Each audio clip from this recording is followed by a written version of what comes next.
Bueno, cuando pensaba en qué tema podía tratar con vosotros en esta tarde, pues se me ocurrían muchas cosas, pero yo creo que lo central y a lo que nos vamos acercando ya durante este tiempo de Cuaresma y ya de manera inminente es hacia la imagen de Jesús crucificado. Cuando llegan estos días santos de la Semana Santa, la Iglesia pone ante nuestros ojos a un hombre crucificado, a Jesucristo.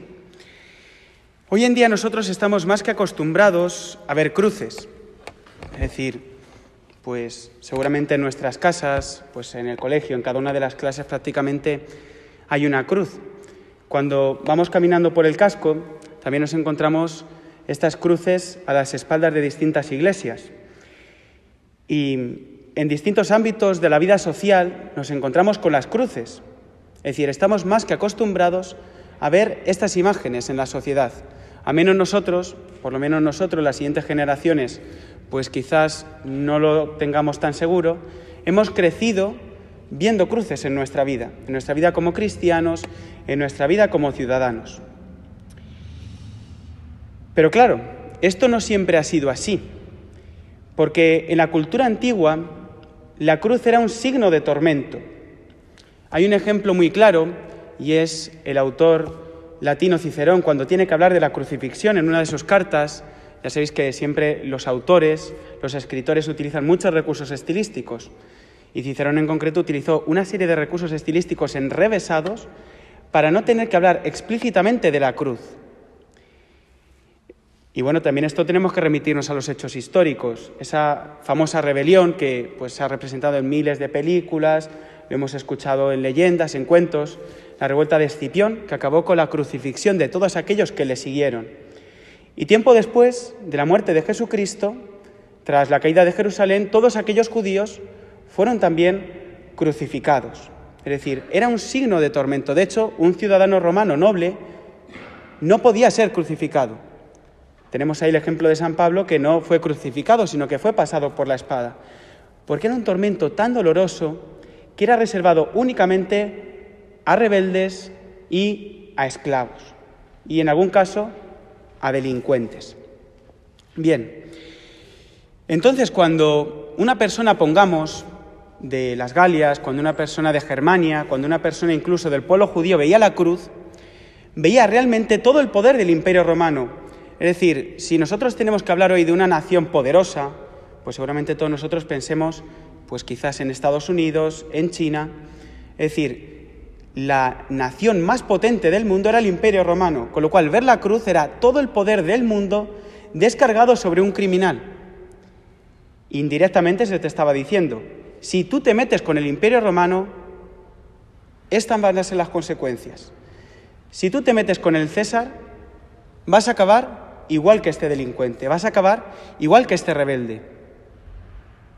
Esa era la imagen, es decir, nosotros estamos acostumbrados, regalamos para las primeras comuniones seguramente cruces, regalamos para... Sí, pero en la antigüedad no era así, era un instrumento de castigo. Y normalmente, claro, cuando se nos dice esto lo entendemos, aquellos que iban a ser crucificados antes también eran azotados. Y para los romanos sabemos que la muerte era un auténtico espectáculo. Simplemente recordemos las batallas de gladiadores, es decir, no era simplemente pues un acontecimiento más, sino que era un acontecimiento de diversión para el pueblo. En la película de La Pasión de Mel Gibson, además se refleja esa cierta frivolidad, si la habéis visto, de los soldados romanos en el momento de la flagelación, cómo se están riendo, cómo están cambiando continuamente de instrumentos, es decir, era un momento divertido para ellos, para aquellos soldados que estaban en los límites del imperio. Y era como una manera de desahogarse de todas sus penas, de toda su vida dura allí, porque era un destino nada agradable estar con los israelitas. Y entonces se ve perfectamente la frivolidad de aquellos que quieren matar a Jesús, la frivolidad de aquellos que utilizan la muerte como diversión. Bien, fuera de todo esto, ¿no? Fuera de todo este contexto, nosotros ya hemos cumplido un año desde que comenzó a extenderse el coronavirus. Y hablaros hoy del sufrimiento, pues no es nada extraño ni a nuestras propias vidas, ni a la vida de nuestras familias, ni siquiera a la vida de nuestro colegio. Es decir, el sufrimiento siempre forma parte de la vida del hombre, pero creo que hoy somos cada vez más conscientes de que forma parte de nuestra vida cotidiana. Descubría, preparando un poco esta charla, un diálogo interesante, que lo tenéis ahí reflejado, entre el obispo Barron. El obispo Barron es, por decirlo así, la comparativa en Estados Unidos a Munilla aquí en España, es decir, es un obispo que tiene un canal de difusión tremendo en Estados Unidos, un canal, hace podcast, o sea, es tremendo, ¿no? Y él mantenía un diálogo, seguramente lo habréis escuchado, con el psicólogo Jordan Peterson, que, pues uno de sus mayores libros, que creo que además es uno de los más vendidos, es el de 12 reglas para vivir. Y mantenían un diálogo, ahí he puesto versos, pero es un diálogo amistoso el que mantienen ambos. Y en ese diálogo, este psicólogo le dice al obispo, le dice a Barron, que el dolor forma parte de la vida de manera metafísica, o más bien, que es algo básico para el individuo. Ahora mismo lo he dicho yo, de alguna manera. Es decir, que el sufrimiento forma parte de nuestra vida. Como digo, creo que hoy somos cada vez más conscientes. Pero Jordan Peterson decía algo más, que forma parte de las religiones y forma parte indispensable de las filosofías. Es decir, de alguna manera, toda religión y toda filosofía tiene que responder a este problema, al problema del mal y al problema del sufrimiento. De hecho, somos conscientes en nuestra vida, como siempre, tratamos, ¿no?, de lidiar, de batallar, de huir de lo que es el sufrimiento. Es decir, nosotros intentamos siempre llevar una vida cómoda y en parte esto no es pecado, es decir, tratamos de huir del dolor. El dolor no nos gusta, es decir, no somos masocas ninguno de los que estamos aquí. Y hablaba el obispo Barron sobre 3 tipos de sufrimientos en este contexto para responder a Peterson. Decía que hay un sufrimiento físico, el que padecemos ahora mismo con el coronavirus, es decir, creo que no hace falta explicar mucho. No sé si, seguramente no, si habéis tenido que hospitalizar alguna vez. Yo no he tenido, gracias a Dios, de momento esa experiencia, pero sí lo vi en mi madre cuando tenía, segundo de la ESO, son 13, 14 años, ¿no? Y yo recuerdo, es decir, esa ausencia de mi madre. Es decir, yo no lo viví en mis carnes, lo vivió mi madre, ¿no? Pero recuerdo esa ausencia y esa larga ausencia. Y pues baste decir que a mí se me hizo muy largo. Imaginaos a mi madre, que era la que lo pasaba. Es decir, cuando estamos enfermos el tiempo como que se ralentiza un montón.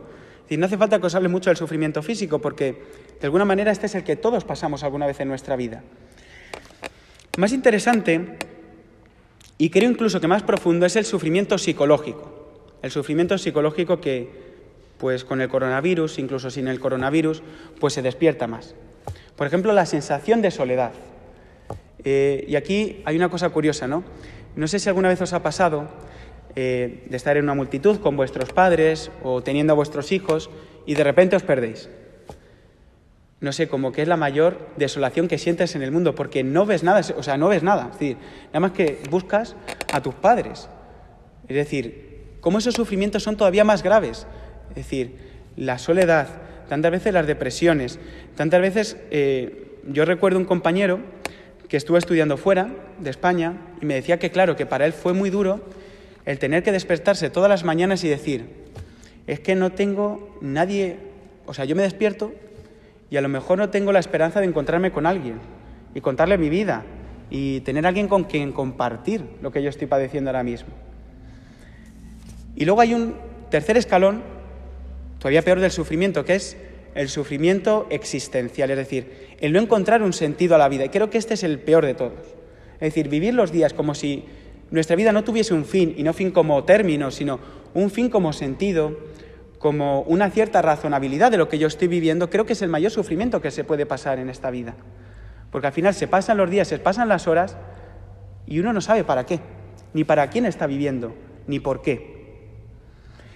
En este sentido, pues yo creo que enormemente han contribuido las filosofías contemporáneas. Ahí os pongo 2 frases de 2 grandes filósofos. El tercero, si tenía la hoja delante, no es un filósofo, ahora lo explico.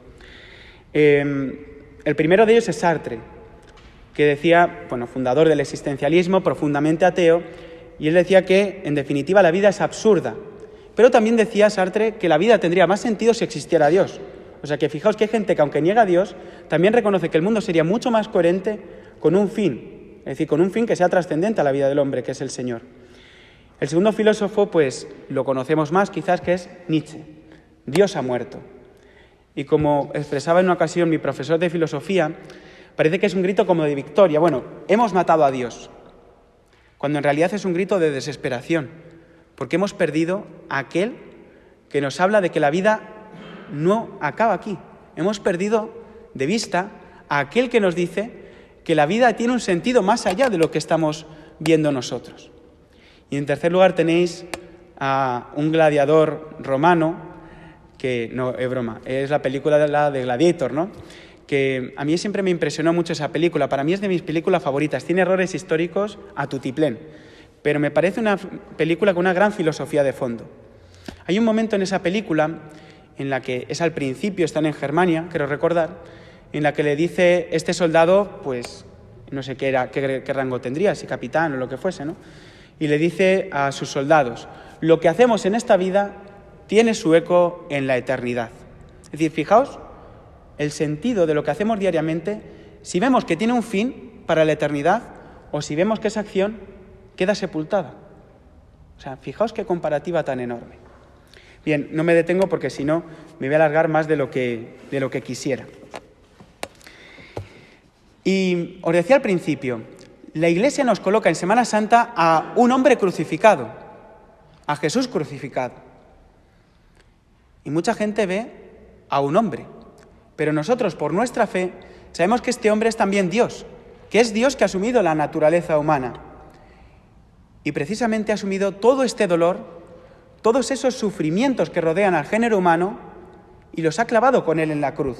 Es decir, todo ese poder del Imperio Romano, muchas veces pues se utiliza esta imagen en la Sagrada Escritura como origen del mal, como origen del pecado. Jesucristo lo toma consigo en la cruz.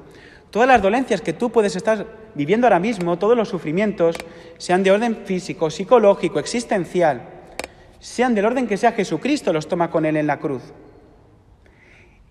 Y precisamente los lleva hasta el Calvario, y precisamente se clava con ellos en la cruz, para que nosotros tengamos vida. Y ahora la pregunta, ¿de dónde surge el pecado en nuestra vida cotidiana? Como veis, me remito mucho a lo que es la vida cotidiana. Cuando nosotros tenemos un dolor, pensad en vuestra vida como profesores simplemente, ¿no?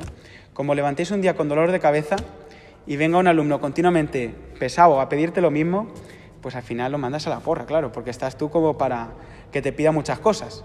O el típico alumno que habla en clase, otro día lo aguantas. Ahora, el día que te duele la cabeza, pues vete a hablar con Sor Isabel, por ejemplo. Es decir, no es igual. Es decir, cuando nosotros tenemos un determinado dolor en el alma, cuando nosotros tenemos un determinado dolor físico, nos sale el pecado muchas veces, porque no soportamos ese dolor. Y como digo, podría multiplicar infinidad de ejemplos, sea en la vida matrimonial, sea en la vida con los hijos, sea en la vida laboral. Es decir, cuando tenemos un determinado dolor, sale el pecado. Y aquí está la profunda relación entre el dolor, el pecado y Cristo. Es decir, que Cristo no solamente ha venido a poner remedio al pecado, sino a toda dolencia, y precisamente a dar un sentido, y un sentido salvífico, redentor. ¿Eso qué quiere decir? Que lo que yo estoy sufriendo, si yo lo ofrezco con Cristo, tiene un sentido. No aquí en la tierra, quizás no lo vea, pero sí para la eternidad. Y en este sentido, y intento ir recapitulando, respondía Barron a Peterson, a este psicólogo, decía: es que el dolor no forma parte metafísica de la vida del hombre. Lo que forma parte de la vida metafísica del hombre es la misericordia y el amor de Dios que se ha encarnado y ha tomado la cruz por nosotros para que nosotros tengamos vida. Decía el filósofo Pascal que desde que Cristo padeció en la cruz, ya nadie padece solo. Desde que Cristo estuvo en la cruz, ya nadie tiene por qué sentirse solo, sino que Cristo puede acompañarle. No es que pueda, es que quiere acompañarle. Y quiere acompañaros también a vosotros. Y por ir un poco concluyendo.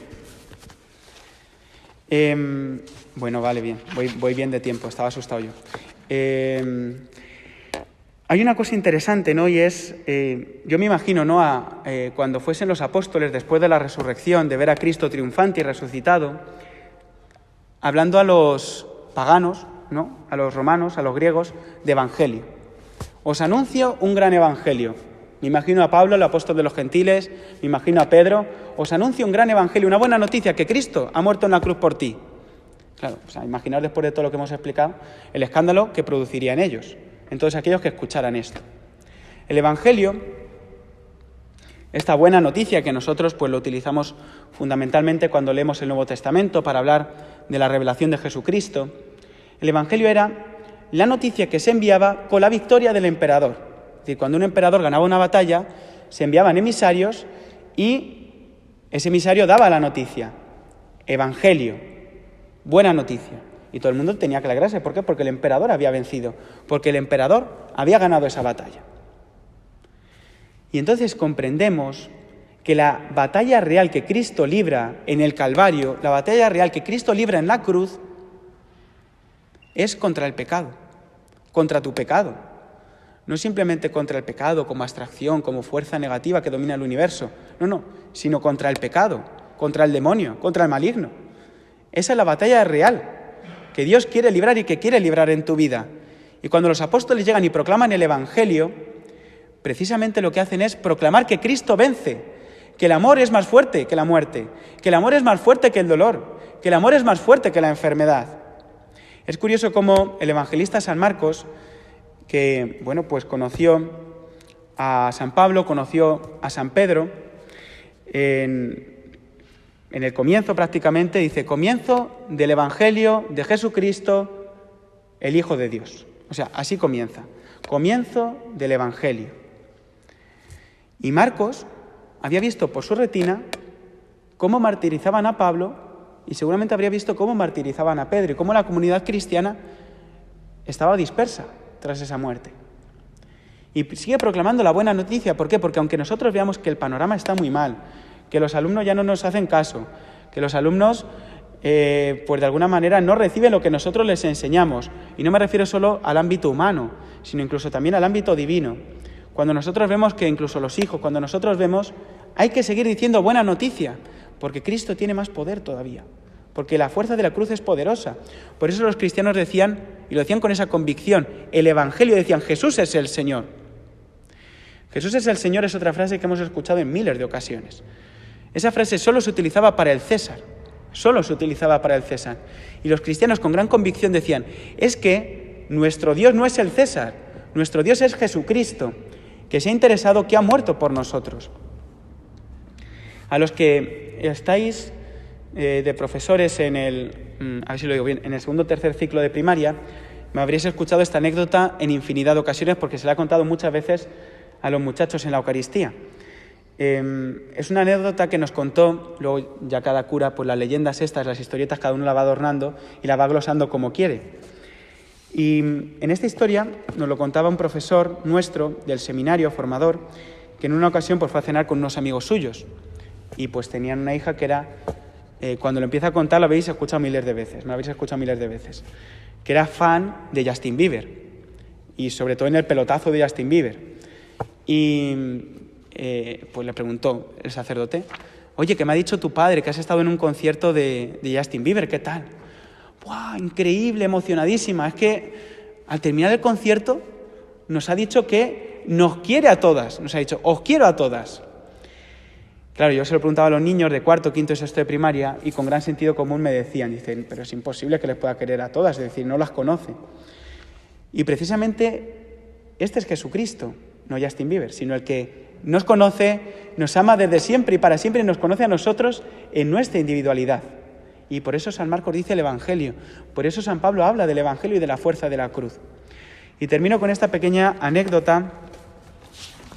Si he dicho todo lo que tenía en el esquema, era mi miedo, que yo siempre lo de reflejar en un esquema me da mucho miedo porque luego a lo mejor derivo y no digo nada de lo que está aquí. Pero bueno, San Pablo tuvo una experiencia, los grandes estudiosos hablan de una doble conversión en San Pablo. La primera conversión se dio cuando pues él iba camino de Damasco, se cayó del caballo y tuvo esa revelación. Yo soy Pablo a quien tú persigues. Yo soy Jesús a quien tú persigues. Pero hablan de una segunda revelación, de un segundo momento de conversión. Hay un momento en los Hechos de los Apóstoles en el que Pablo tiene que ir a predicar al Areópago. El Areópago era el lugar en el cual se concentraban todos los sabios del momento, todos los grandes filósofos.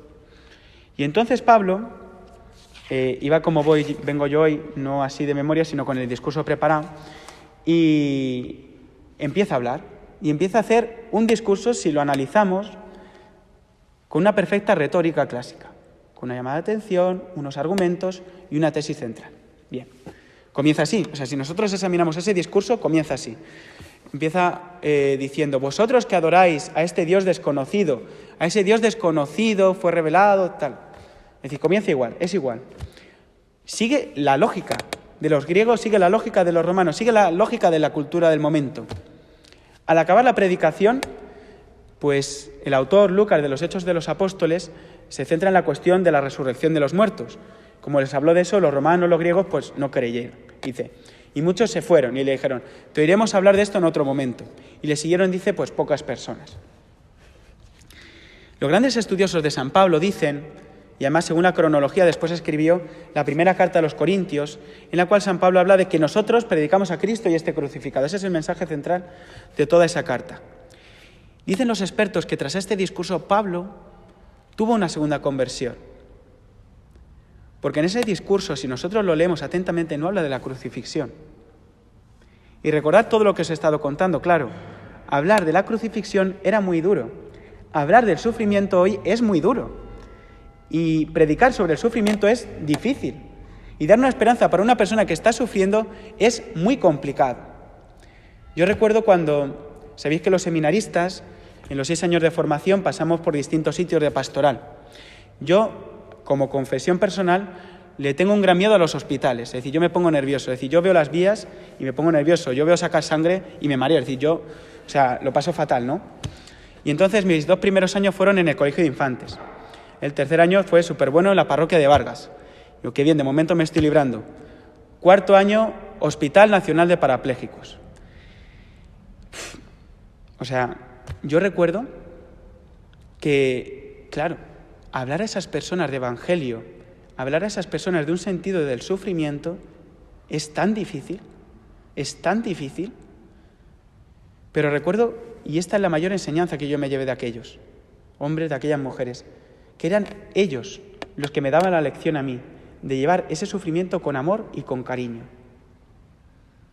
Y de verdad, o sea, de todos los enfermos que visité durante ese año, es que no puedo hablar mal de ninguno.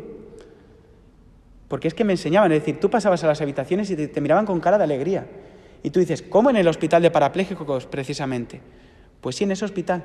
Y aquellos hombres, aquellas mujeres tenían esperanza. Nosotros tenemos un mensaje que todavía da más esperanza, que es el de Cristo crucificado, Cristo que vence. Por tanto, que lo creamos, que lo vivamos durante esta Semana Santa, que cuando veamos la cruz no veamos solo pues este gesto bonito, este gesto, no, sino todo lo que os he ido diciendo, que veamos cómo nuestros sufrimientos, cómo nuestras dolencias, cómo nuestras cruces personales están clavadas con Cristo. Y Cristo las vence. Si tú quieres, clávalas con Él, porque Él quiere ayudarte. Y sobre todo que miremos todo lo que Cristo ha hecho por nosotros. Me tocaba hacer un vídeo hoy, ya voy a ir acabando, que ya voy a llegar al minuto de oro. Me tocaba hacer un vídeo esta mañana para el colegio de Carmelita, me lo pidieron algunos profesores sobre la Semana Santa. Y les daba varios consejos, ¿no? Y uno de ellos era leer la Pasión. Leer la Pasión. Todos generalmente tenemos Biblias y si no con el móvil es facilísimo. Leer las Biblias, pero sobre todo contemplar lo que Cristo nos ha amado. Y concluyo con esto.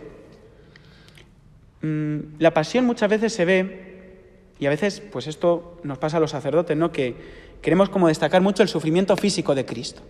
Nos pasa, ¿no? Que muchas veces pues todo lo que Cristo ha sangrado por ti, todo lo que Cristo ha cargado por ti, todo lo que Cristo, y es verdad. Pero a mí hubo ayer, preparando la charla, una cosa que me llamó mucho la atención. Cuando Jesús en el huerto de los olivos dice, mi alma está muerta hasta la muerte triste, hay como paralelos en la Biblia, que te remiten a un texto del Antiguo Testamento. Es decir, la Biblia muchas veces en el Nuevo Testamento está hecha con pasajes del Antiguo Testamento, con citaciones que el mismo Jesús hace, que los apóstoles hacen. Pues bien, Jesús está citando un texto del libro del Eclesiástico, que habla de que la traición del amigo es la mayor de las muertes.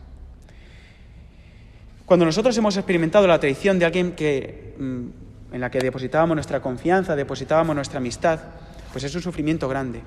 Por eso digo que la pasión de Cristo es como un iceberg. Nosotros vemos muchas veces y nos detenemos en el sufrimiento físico, pero por debajo está el sufrimiento, diría, ¿no?, espiritual, del corazón, ¿no?, donde Cristo pues ha pensado en cada uno de nosotros en esta Semana Santa, donde Cristo ha pensado en todos los hombres que acogerían la salvación, pero también en los hombres que negarían esa salvación, que nos detengamos en lo que Cristo ha sufrido, pero también que nos detengamos en el amor que acompaña todo esto, la pasión de Jesús, su crucifixión y también la predicación de los apóstoles, gracias a los cuales nosotros hoy podemos creer esta buena noticia, podemos creer este Evangelio. Y nada más.